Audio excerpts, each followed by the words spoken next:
Hello everyone, कैसे हैं आप सब। एक बार पुनः शिव कोचिंग क्लासेस पर स्वागत है। बच्चों, हम आप लोगों के लिए बोर्ड एग्जाम के लिए वादा किए हैं कि हम निरंतर आपको एक ऐसा वीडियो लेक्चर प्रोवाइड करेंगे जो कि आप लोग वास्तविक रूप से समझो कि क्या चीज़ें हैं। बच्चों, आज हम जैसे यहाँ पर जो क्वेश्चन लेकर आए हैं बिल्कुल सेलेक्टेड प्रश्न है और पिछले वर्षों में पूछे गए आंकिक प्रश्न है। ऐसा नहीं कि टाइम पास करने के लिए। प्लीज़ आप लोग इसे अच्छे तरीके से तैयार कर लें। और जैसे आपका ये जो दूसरा प्रश्न है ना, ये तो लगभग 4 वर्ष पूछा गया बच्चों। 2000 आपको बताता हूँ 11 में पूछा गया था, 2013 में पूछा गया था, 2016 में पूछा गया था। आप देख लेना, आप अपने बुक में देख लो और आप पाओगे ही नहीं। इतने ईयर में पूछे गए, हम लोग इतना सिलेक्ट करके आपको प्रोवाइड करने वाले हैं। तो प्लीज़ यदि पहली बार आए हैं तो चैनल को सब्सक्राइब कर लें। एमपी बोर्ड वाले बच्चे, आप लोग गारंटेड मैं कहता हूं कि यदि पढ़ के जाओगे ना यार तो लगेगा हाँ कि कुछ हमने यहाँ से पढ़ा था। इस चैनल पे एक ही वीडियो नहीं, लगातार आपके लिए वीडियो जाने वाले हैं, इसलिए फटाफट आप लोग दोस्तों के साथ शेयर कर दो। और एक छोटा सा मोटिवेशन आपके लाइक से ही तो मिलता है यार, तो गुरु दक्षिणा में इतना कर देना। चलिए हम दोनों प्रश्न करते हैं फटाफट। ये भी आपका 2013 का ही क्वेश्चन है, ये भी आपका 2013 का ही क्वेश्चन है, साथ में 2016 और इसके पहले तो कई बार पूछा गया है। तो अपन पहले दूसरे नंबर पे चलते हैं, इस नंबर को करते हैं। सबसे पहले देखिए प्रश्न को पढ़िए। ग्लूकोज के 5% बिलियन के 25 डिग्री सेल्सियस पर क्षण की गणना करिए। बहुत ही सिंपल बच्चों, हल करेंगे, देखिएगा थोड़ा सा आप समझिएगा। 5% का मतलब क्या है? 5% का मतलब है कि 5 ग्राम ग्लूकोज, 5 ग्राम जो आपका ग्लूकोज है, परसेंट मतलब 100 भाग में है ना, यानी 5 ग्राम जो आपका ग्लूकोज है वो 100 मिलीलीटर में घुला है, मिलीलीटर में घुला है। भाई 5% का मतलब 100 में 5। और आप सबको पता है कि जो ग्लूकोज होता है, ग्लूकोज का सूत्र क्या होता है? ग्लूकोज का C6H12O6, ये तो क्लियर है, ये ग्लूकोज है। तो जब 5 ग्राम ग्लूकोज 100 ml में घुला हुआ है तो 180 ग्राम इसका जो आपका आणविक द्रव्यमान निकालोगे तो 180, तो 180 ग्राम कितने में घुला होगा? तो 180 ग्राम घुला होगा। देखो बच्चों, घुला होगा, देखिएगा 180 ग्राम कितने में घुला होगा? तो 5 ग्राम 100 में घुला है, 5 ग्राम 100, तो 1 ग्राम के लिए क्या करना पड़ेगा? 100/5। 1 ग्राम 20 में, 180 ग्राम के लिए 180 का गुणा कर दें। अब 5 से काटो, 5 दूना 10, 18 दूना 36, यानी 5 ग्राम जब इतना में घुला तो 180 ग्राम 3600 लीटर या मिलीलीटर में लिखा होगा, यहाँ पे मिलीलीटर में घुला है। ठीक है, मिलीलीटर में लिख देता हूँ। ठीक, इतना क्लियर है। यानी 5 ग्राम 100 मिलीलीटर में घुला तो 180 ग्राम इतना मिलीलीटर में घुला है। अब आप लोगों को पता है कि चूंकि PV बराबर nRT, तो n मान लीजिए एकांक है तो आप RT कर दो। P का मतलब यहाँ पर देखो ज्ञात करना है प्रसरण दाब, तो P रहने दो। भी आपका यदि मैं कह दूँ इसको लीटर में बदलो तो इसको 1000 का भाग देते हो तो 3.6 लीटर आ जाता। तो यहाँ पर लीटर में 3.6 कर दिया। R का मान दिया बच्चों 0.0821 इंटू T। T क्या है? तापमान है, जो कि तापमान कितना होता है केल्विन में? 298। ये आप लोग हमेशा याद रखना। इसको अब आपको कैलकुलेट करना है। कैलकुलेट करने के लिए क्या करना पड़ेगा? गुणा में इधर जाएगा तो भाग में 0821 इंटू 298/3.6। अब यदि आपसे कह दिया जाए कि ये बताओ कि भाई साहब ये 3 से कट रहा है, तो 3 से नहीं कट रहा, लेकिन 2 से तो कट रहा है ना, 2 से।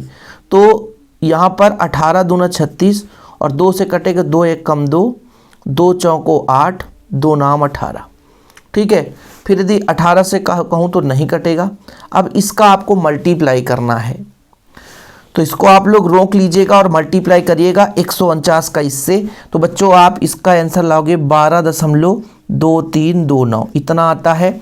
और फिर ये 1.8 का भाग देंगे, तो ऐसे भी दशमलव से दशमलव हटा दो तो दशमलव खिसक के यहाँ चला जाएगा, तो 122.3 329/18। 18 का पहाड़ा पढ़ो, 18 पंचे 90, 18 छक्का 108, 18 सत्ते 126, तो 18 छक्का 108 है ना। फिर बच्चों 108 हो जाएगा तो यहाँ पे 14 बचेगा, तो 18 अट्ठे 144, ठीक है, 43 लगभग 8 से जा रहा है, यानी 6.8 वायुमंडल आ गया। ठीक है, ये किसका आंसर आया? ये आपके दूसरे नंबर का। ग्लूकोज के 5% बिलियन के 25 डिग्री सेल्सियस, 25 डिग्री सेल्सियस ताप पर, यहाँ पर तापमान दिया है 25 डिग्री सेल्सियस, जो कि लगभग 298 केल्विन पर हो रहा है। ठीक है, अब आपको लगेगा सर कैसे होगा? देखिए, जब भी आप लोगों को यदि डिग्री सेल्सियस दिया हो, डिग्री सेल्सियस जो होता है वो केल्विन के 273 के योगफल के, तो जब इसको हमको केल्विन में बदलना है बच्चों, केल्विन में बदलना है, ठीक है, सॉरी उल्टा कर दिया मैंने, केल्विन में बदलना है तो 0 डिग्री सेल्सियस में आप क्या कर दो, 273 जोड़ दो, तो आपका 25 है, 273 जोड़ दो तो 298 आ जाएगा। ये आपके मन में डाउट आएगा ना, टेम्परेचर दे के रखा है 25 डिग्री सेल्सियस, 25 डिग्री सेल्सियस में क्या करना है आपको, 273 जोड़ देना, तो केल्विन बदल जाएगा। तो जब भी हमको डिग्री सेल्सियस से केल्विन बदलना है तो ये चीज़ करना है। अब चलिए पहला प्रश्न देखते हैं कि एक प्रथम कोट की अभिक्रिया 40 मिनट में 90% पूर्ण हो जाती है, तो अभिक्रिया का अर्धायुकाल क्या होगा? चलिए सॉल्व करें। तो सबसे पहले जो भी दे के रखा हो कि मान के चलता हूँ, ये तो सबको पता है कि मान लीजिए अभिकारक होता है बच्चों, अभिकारक, और अभिकारक का प्रारंभिक सांद्रण कोई भी पदार्थ प्रारंभ में कितना होता है, 100 होता है। ए बराबर मैं मान लिया 100 पूरा का पूरा। टाइम कितना लगा? टाइम बच्चों आपका लगा 40 मिनट, 40 मिनट, और 40 मिनट में 90% अभिक्रिया पूर्ण हुई, तो 40 मिनट में 90% क्रिया पूर्ण हुई। ये तो क्लियर है, क्रिया पूर्ण हुई। ठीक है, कहने का मतलब यदि x बराबर मैं कह दूं 90, इतना पूर्ण हो गया, तो शेष कितना बचा? शेष आपका a माइनस एक्स बराबर हो जाएगा 100 माइनस 90 बराबर 10। अब आप लोगों ने अर्धायुकाल का फार्मूला पढ़ा तो ठीक है, लेकिन पूछा क्या है अर्धायुकाल में टी हाफ निकालना है, तो टी हाफ के लिए मुझे k का मान निकालना पड़ेगा। सबसे पहले तो k का मान निकालना पड़ेगा बच्चों। अब k का मान जो है प्रथम कोटि की अभिक्रिया से आता है 2.303 अपान टी, है ना, log a upon a minus x. देखिए बच्चों 2.303 रहने दीजिए, टाइम आपका 40 मिनट है, log है, a का मान है आपका 100 और a माइनस एक्स का मान है 10, ये कट गया, log 10 आ गया, और ये बेस में यहाँ भी 10 रहता है तो इसका मान 1 हो जाएगा। तो 2.303 अपान 40 इंटू 1, ठीक है, लगभग इसका भाग देंगे। देखिए एक और 0 का भाग देंगे तो ये 0.2303 आएगा अपान 4।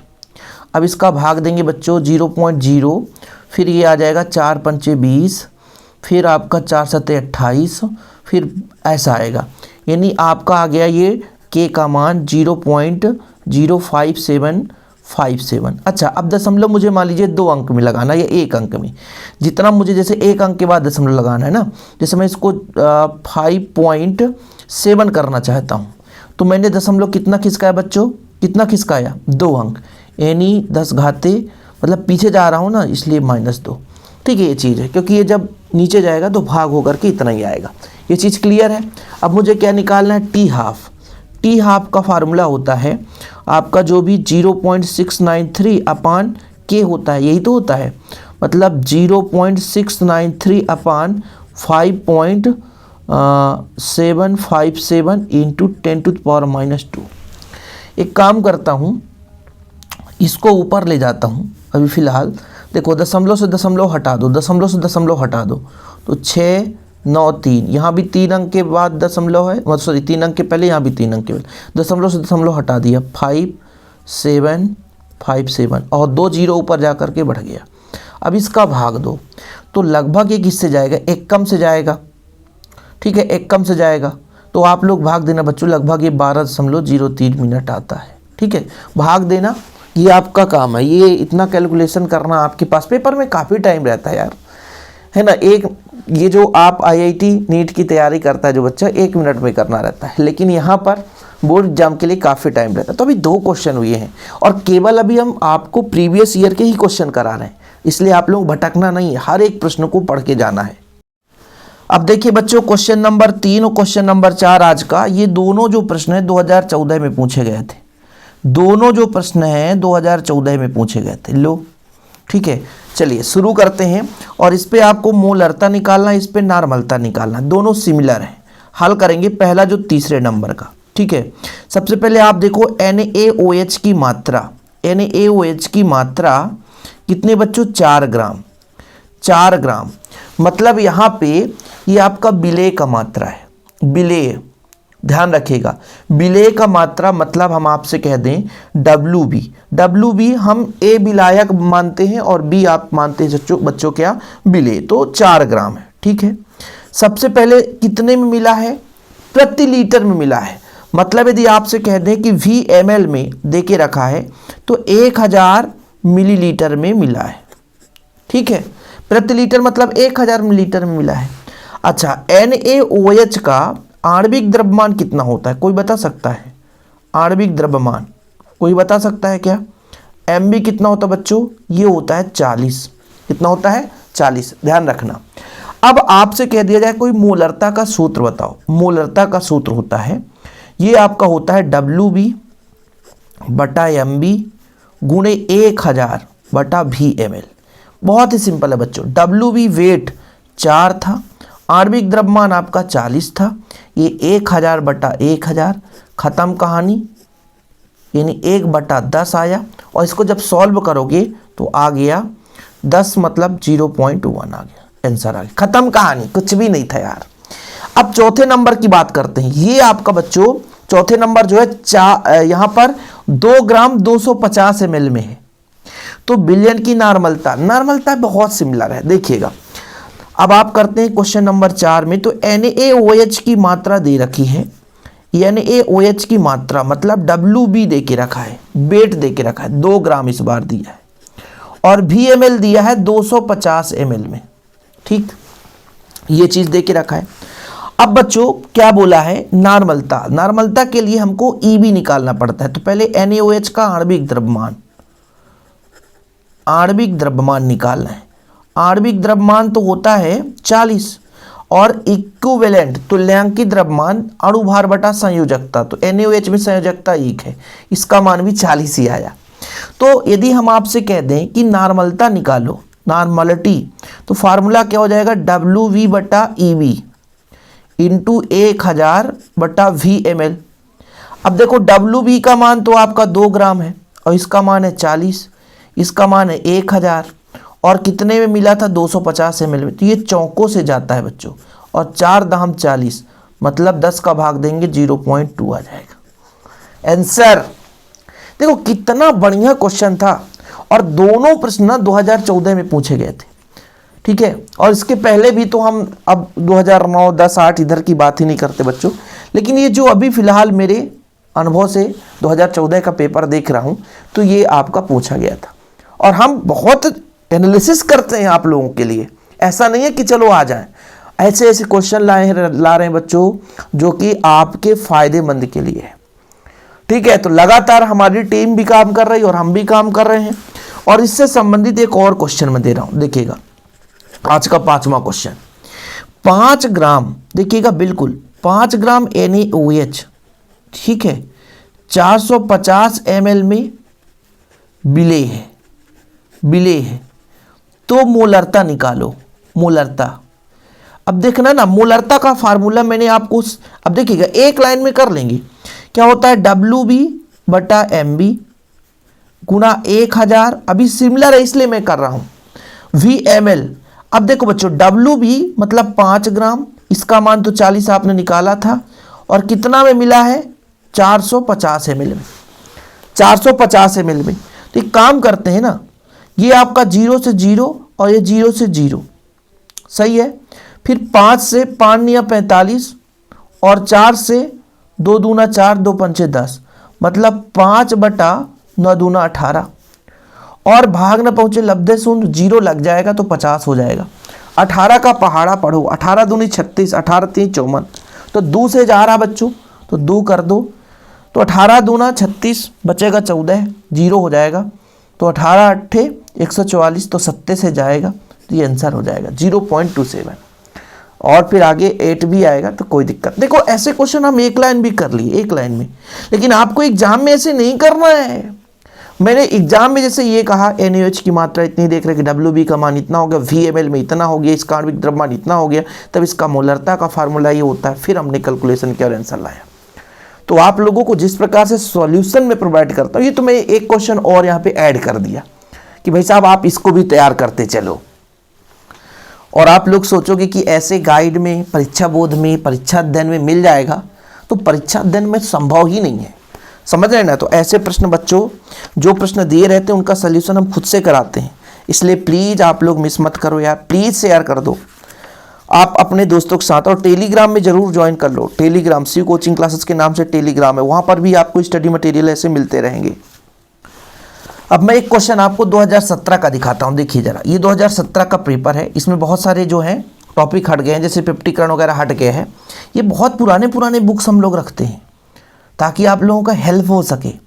अब इसमें से एक क्वेश्चन है, देखिए NaOH की 4 ग्राम मात्रा 500 ml बिलियन में उपस्थित है, तो बिलियन की नॉर्मलता ज्ञात करिए। अब बच्चों बिलियन की नॉर्मलता आप लोग आसानी से निकाल सकते हो। अब देखो सबसे पहले क्या दिया है, अभी मैंने हल कराया था, सबसे पहले आप क्रम से देखा करो कि जो NaOH की मात्रा है, NaOH की मात्रा 4 ग्राम है, की मात्रा 4 ग्राम, ये ठीक है, पहली कंडीशन। मतलब जो WB है वो 4 ग्राम है, ठीक, ये चीज एग्जाम में ऐसे ही करना देखिएगा। और बच्चों जो आपका दिया है बिलियन, तो VmL में देके रखा है 500 ml, ठीक है, 500 ml में मिला है, ठीक। अब आपसे कहा जाए कि इसकी नॉर्मलता के लिए हमें क्या निकालना पड़ेगा, NaOH का आणविक द्रव्यमान निकालना पड़ेगा, आणविक द्रव्यमान। चलो भाई, आणविक द्रव्यमान कैसे होता है, तो सोडियम का होता है 23, ऑक्सीजन का 16, हाइड्रोजन का आपका हो जाएगा 1, टोटल हो जाएगा आपका कितना 40। ये लोगों को नहीं पता रहता ना, तो अभी से बता दे रहा हूँ, नहीं तो कंफ्यूज हो जाओ। तो ये आपका आणविक द्रव्यमान था, मतलब आपका आ गया MB, कितना आ गया 40।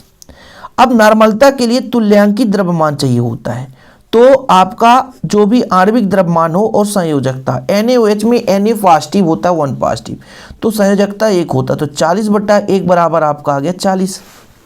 अब आपके पास नॉर्मलता का फार्मूला है WB/EB गुणे 1000/VmL। इस पे आप वैल्यू पुट कर दो, WB का मान है 4 ग्राम, इसका मान है 40 और इसका मान है 1000/500। दूना से कट गया बच्चों, 4 से कट गया ये, मतलब आपका आ गया 2/10 यानी 0.2। देखो थोड़ा थोड़ा डिफरेंस था, बाकी सब कुछ, ये इसका 0.1 आया था क्योंकि 250 ml था, इसमें आपका 500 ml था, थोड़ा सा दुगुना आ गया। बनेगा कि नहीं, तो 6 क्वेश्चन करा दिया मैंने। और भी बच्चों भी 2-3 पार्ट और आएगा, 2-3 पार्ट, ज़्यादा आपको पढ़ना ही नहीं है। जो क्वेश्चन एग्जाम में पूछे जा रहे हैं ना वो चीज़ पढ़ना है। और प्लीज़ आप लोग चैनल पे पहली बार है, चैनल को सब्सक्राइब कर दें, टेलीग्राम में ज्वाइन कर लें। हम आप लोगों के लिए जो भी अपडेट है बच्चों तुरंत देते हैं MP बोर्ड संबंधित, और अदर स्टेट के बच्चे भी पढ़ सकते हैं, इसमें कोई दिक्कत नहीं है। हम जितने भी क्वेश्चन करा रहे हैं वो सिलेक्टेड है। जय हिंद, वंदे मातरम।